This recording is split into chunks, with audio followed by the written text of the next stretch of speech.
Welcome to Chat SGP, the ultimate podcast for sports bettors. I'm Dr. Martin Luther Creek, and here with SGP Billie, we're ready to turn your game day predictions into winning streaks. From underdogs to sure things, we've got your betting blueprint. So let's make every game a winning one. This episode, as always, is brought to you by Opportunities to Serve. Visit www.opp2s.com to find out how they can help your business thrive. Well, ladies and gentlemen, DJs, welcome back to the pod. We're here today on this first day of the NBA Finals. Game 1, the Celtics versus the Mavs. You got Jason Tatum and you got Luka Doncic on the other end. There could be both MVPs in their own right. I don't see why not. If it wasn't for the Joker, we definitely had some MVP talks with those two. I'm liking the Celtics tonight, actually. Minus 6.5 point spread. I like that bet. You got to factor in the game 1 dominance by the Celtics. They win by average of 17 points for their game 1s, while the Mavericks struggle, losing by 10 points for their game 1s during these playoffs. Head-to-head, the Celtics have crushed the Mavericks in the last 4 games, winning by 28, 9, 19, and 13 points. And let's not forget the home court advantage. This is the best home team in the NBA this year. The Celtics 37-4. And we have star power. Kristaps Porzingis is back, and he was, plus 18 on the court against the Mavericks this season. So with Boston Garden rocking, the Celtics are set to cover that 6.5 point spread. Their playoff dominance, home court strength, and Porzingis' return make this a solid pick. Well, I'm going Mavs money line. As you should.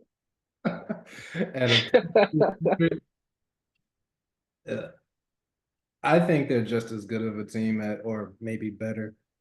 I don't believe in Boston at home.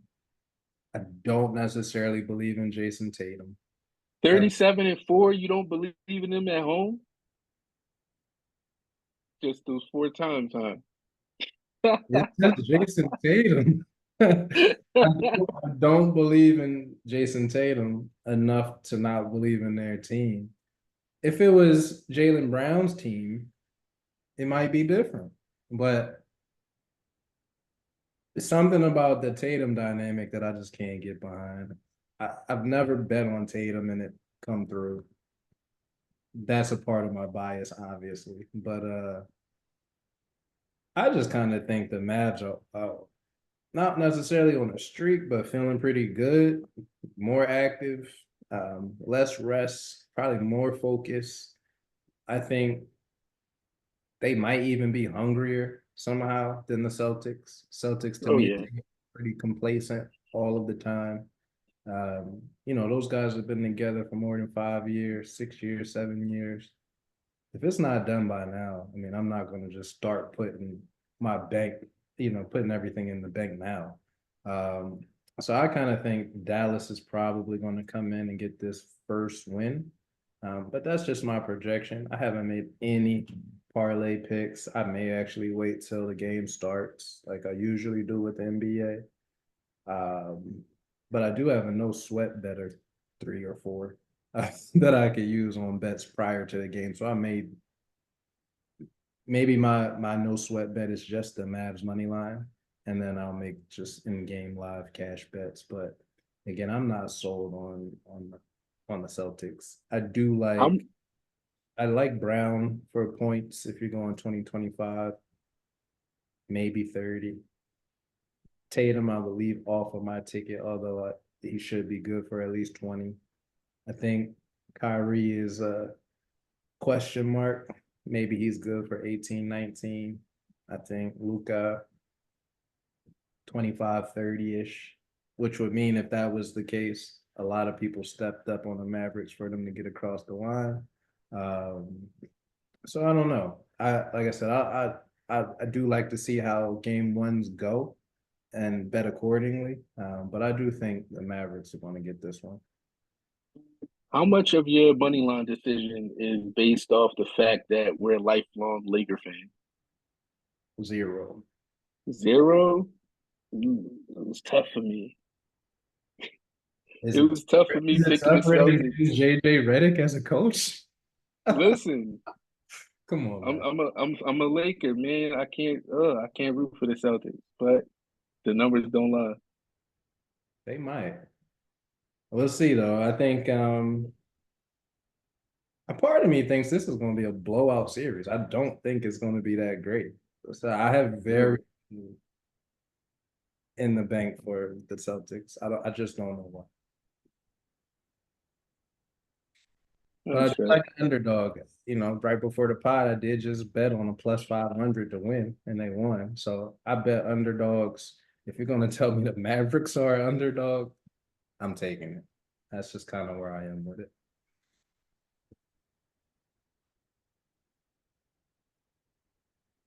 All right, let's roll into baseball. I gotta play. Can you check on the Mariners and the A's? What's the score right now? Mariners are up 1-0 1-0. All right. So into the third. as a post time, my baseball play is Mariners versus A's first five under 4.5. I also took the Twins versus the Yankees first five over 4.5, and the Red Sox first five. I took their run line minus the half. Did you tell me you took Minnesota to beat New York? No, the first 5 innings is going to be over 4.5 run. It don't Okay. matter what the score is. Like who's got it. As long as it's over 5 runs, we good. All right. Makes Yeah, sense. Okay. yeah. I took the Yankees last night and I smacked a nice parlay. As you should. I mean, Aaron Judge is coming off of one of the best months in maybe baseball history. I think he was like 14 home runs, maybe close to 30 RBIs. I could be off, but I think his average was like over 900 or something. Maybe I'm off on that. Yeah, typical Aaron Judge. He had a huge month, and it wasn't his first time either. But he had a huge month, so I think Yankees might be riding that to a first place competition pretty soon. I think they may be better than the Dodgers. Um, it's kind of looking like so. I think that's an interesting team to watch out for moving forward is the Yankees. I was low on them to begin the season, but I'm not anymore. Yeah, I saw a poll the other day, yesterday, in fact, where the Yankees were two and the Phillies was one in baseball. So I can see Yankees being over the Phillies, unfortunately, at this point. The bats haven't been what they usually are. Hoping Trey Turner comes back sometime soon. Maybe that'll help the lineup, but I just feel like the Phillies have been a little bit pedestrian over the last couple of weeks. How about hit parties? Any hit that's um I smacked the Yankees hit party. Gleyber Torres, who was it? Aaron Judge and Juan Soto. This was last night. This was last night. All right. I think I took Volpe last night. I mean, it's hard to go wrong with Volpe, Soto, or Judge. You're really just looking at walk threats is the issue there. Out of all the walk threats, Volpe is the least out of those three. So I took him on that just because maybe he gets more chances at the ball. But you can't go wrong with either one of those. I don't really even care who the lineup is. Um, I feel stronger in their top five than I do the Dodgers top five, and I had no plans on ever saying that. So uh, Yankees cash it in. That's all I can say. Yankees cash it in. They've got 3 people on their team at least that are going to be able to help you do that. Who you have? You have any hit parties tonight? After 6? Not yet. I might. I'm thinking about it. I don't know. I'm riding this wave right now. I hit a home run party. I don't know if that factors into our hit party poll, What did but you all home runs? yeah, all home runs. Well, yeah. Did you All take? right. Did you do that yesterday? I did that today, the early game. Who hit home runs? Mountcastle or No, Rushman? Rushman hit 2 of them, and Mountcastle was last night, right? what's that? I think Mountcastle went yard last night. Um, was it last night or the night before last? It was whatever it was. Mountcastle hit. He hit two. He hit two, and Bobby Witt hit two. I had both of them. I had Witt again today. He came through. I had Rushman and Jose Ramirez from Cleveland. Cleveland, that ballpark is hitter friendly. I So I don't bet. took Jose. I took Jose Ramirez. Leave Cleveland alone. I like the Guardians of the Galaxy. I like them. I do too. I'm just picky on the teams I bet on. I'll easily pass your team. I've got a solid 10 teams that I'll bet on over and over and over. It's hard for me to go outside of that, even though sometimes I will. As far as hit parties for me though, I did cash out earlier on a hit party. Bobby Witt Jr., Vlad Guerrero, Andy Adley Rushman. I could have went 50 plus more dollars and took a chance on Jordan Westberg getting a hit, but I didn't calculate him getting back up until maybe the 9th inning. And by then, I'm sure my cash out would have been suspended. So I Right. just cash out. My goal was to triple my money. And I did. I actually, for the first time today, put in a hit party, which was this one, during the game. That was the difference here. And that's why I was less risk averse, is because I took Rushman, Guerrero, Westberg, and Witt Jr. as they were already 0 for 1. Meaning, Mm. at most, they have Odds are already not in your favor. not even close, right? So at most, you're going to get 4 at bats if you don't go in the overs. And by the time I cashed out, everyone's already had 3 at bats. So Westberg, if he was hitting a little bit more efficiently, maybe I would have risked it.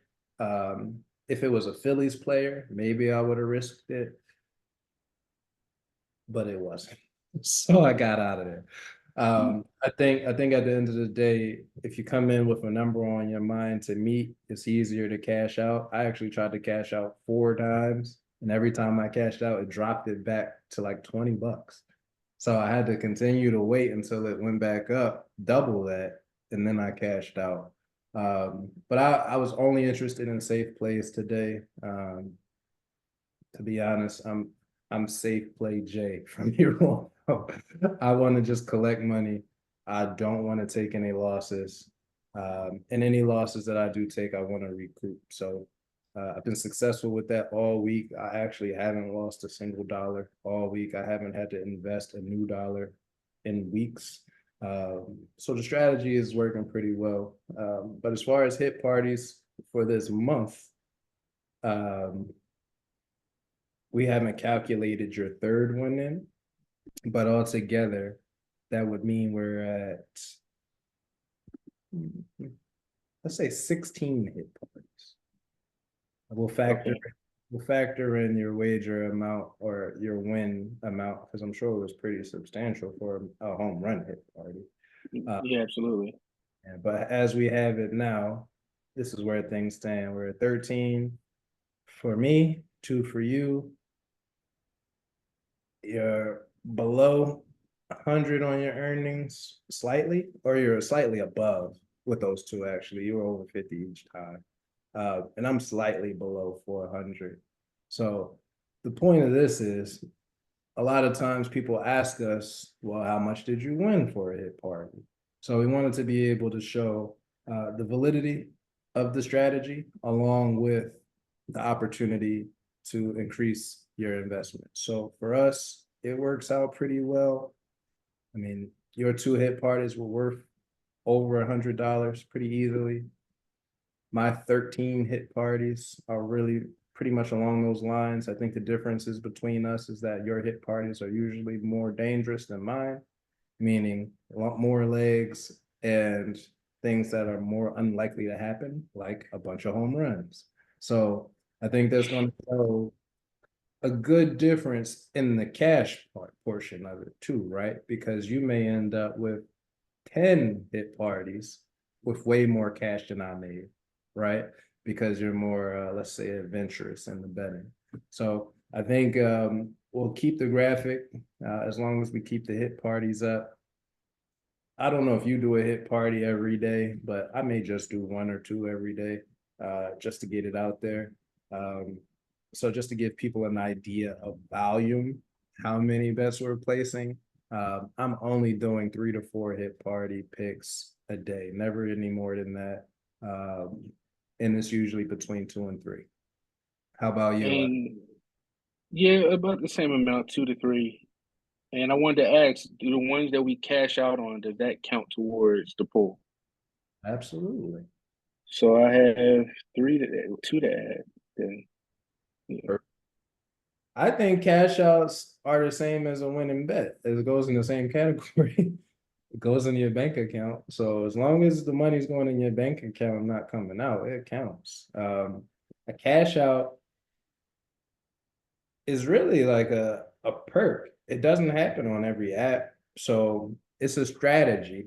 That's why I only bet baseball now on FanDuel. Nobody else gives me a cash out option. I haven't been on DraftKings forever, but FanDuel will give you I think, the best opportunity to win money on baseball consistently. So for me, I throw all my money on baseball through FanDuel only because of the cash out, which just means I'm looking for that option more often than not. If you're going to give it to me, I'm taking And you know who has a better system than FanDuel? Bet365. But the only thing is, you guys aren't in Pennsylvania. We're looking at you, Bet365. Get it together. They have early payout. it. Explain that. Early payout options if your team is up. I believe it's 5 runs. They'll just pay you out. Yeah,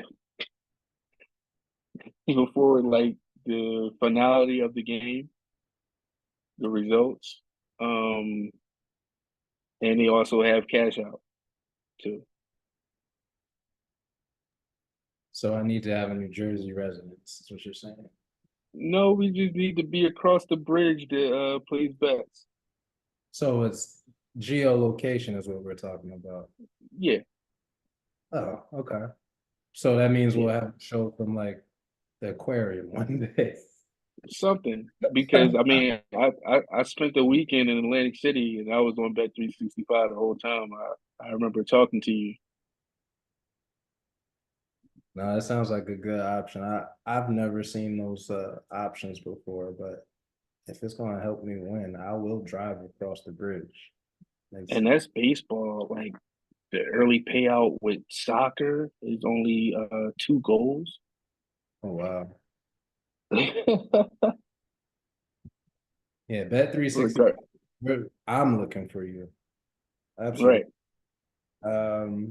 All right. So any money line picks for the rest of the tonight's game on MLB? We've got LA versus Pitt, we've got Atlanta versus Washington, Minnesota versus New York, Chicago versus Cincinnati, Colorado versus St. Louis, Boston versus Chicago, White Sox, Arizona at San Diego.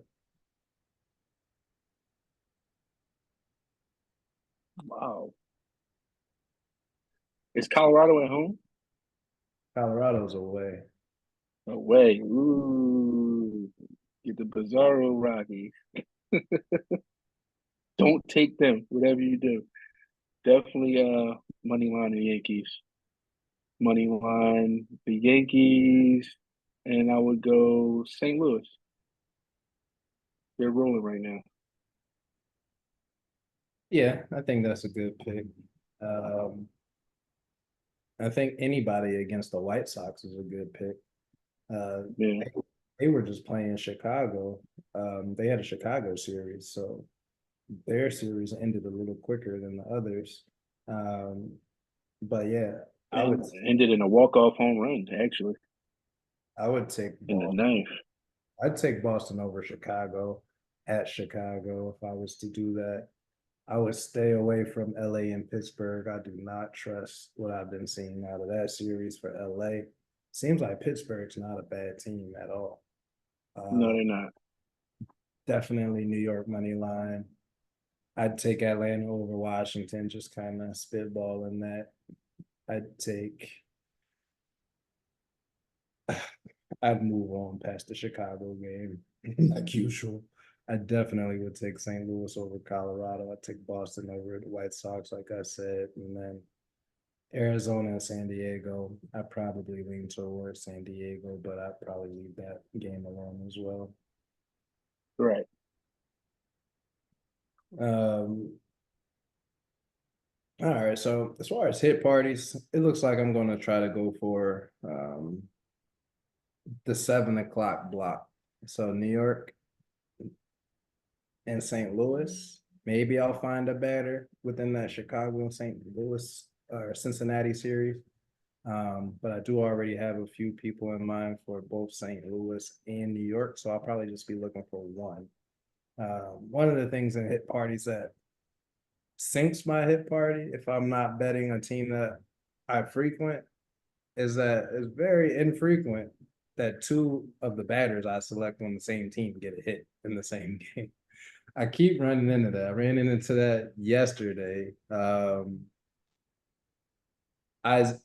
Pedreas had a hit, but I think Diaz did not get a hit, and he was up first in the lineup. So, you know, picking two players on the same team is sometimes like the easiest way to kill your hit party. What have you experienced that, or have you been better at that than me? Oh no, I've been better at it than you. I'll go Let's definitely three pick. three players on the same team. Yeah. Gotta risk it to get the biscuit. Whoa. Absolutely.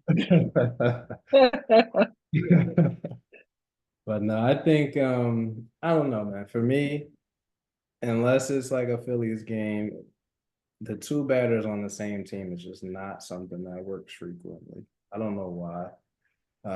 So for me, what works best is one batter from each game or one batter from each team in the same game. So like a Vlad Guerrero for this series, um, Toronto versus Baltimore. I'm only taking Vlad, right? I'm gonna live and die with Vlad on that roster, and then whomever I choose to pick on Baltimore, which I have about four people that I cycle through. So I like the team matchups because you can just watch one game and get what you want out of it. But yeah, picking multiple people for me has been tough.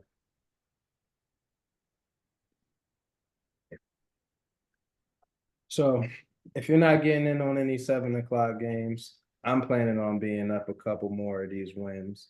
Um, I'm trying to get to at least 14 tonight. Um, I'm just not in on any yet. I hear you. I hear you. Yeah. I think I'm still riding that home run wave. That's all. what was your odds amount on that? What was the plus? Mm, who knows? I turned how about this? I turned $5 into 165. No way. Yes way. How many batters did you select? Two.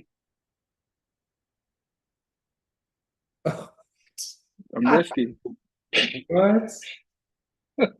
Who else hit? Jose Ramirez and Adley Rutschman. Unreal. That's a nice hit. Yeah, we've got to get that calculation in there because You're at halfway already with just 3 wins. That's not bad at all. Yeah. That's not bad at all. And that's the difference between the strategies that I think is pretty important, again, to share when people are copying the hit party. We did see a new inductee in the hit party this week, so we know people are listening. But yeah, that is an interesting dynamic. The more risky you get, obviously, the more money you make. The less risky you get, the more wins you get. But the money is minimal compared to the risk. So, DGens, you pick your side. I'm certainly on the less risk side, but I don't think there's a wrong here as long as you win a good percentage more than you lose. Right. All right. So you So have where we at now? just a wrap up, short and sweet. Wrap up. All right. So let's go with the Chat SGP parlay, single game parlay. We got Luka for 30 points, PJ for 5.5 rebounds, and Tatum for 5 assists. That's the Chat SGP parlay. That's when you got some money. Now, my DGens, lock in, get close. Listen. My DGen parlay, we doing PJ for 10 points and 5 rebounds. Luka for 30 points and 8 rebounds. Kyrie for 25 points and 4 assists. Sorry. And Jaylen Brown for 25 points. I like Jaylen tonight. I think that with Porzingis back, he doesn't get double teamed. And pause. And yeah, he's going to score some points. Well, they did say he could have came back last series, so he's clearly fully healthy. Is he a 20-point threat? I have to see it. Yeah, I don't think so. Yeah. I don't even think they put that many minutes on him. I think they do. Really? They said he could have came back a while ago. So I think But that's what they got old man Horford for. Like, let him. that's why they left him out there. It was a comfort level, but I think Porzingis comes into his regular minutes. Yeah, I don't have him in any of my parlays tonight. I And would more Tatum. good. All right, well, you know me. NBA is just money line right now. I'll cash in some live parlays, I'm sure. But right now I'm undecided. I really have to see what happens in the first half, maybe first quarter, to get a good feel for what's going to happen tonight. All right. Well, see you at the watch party. Definitely. All right, folks. That's the end of today's episode. We definitely want to say thank you for stopping by again to all of our Spanish-speaking people. Gracias, aficionados al deporte. We'll definitely see you next time. Thanks for stopping by.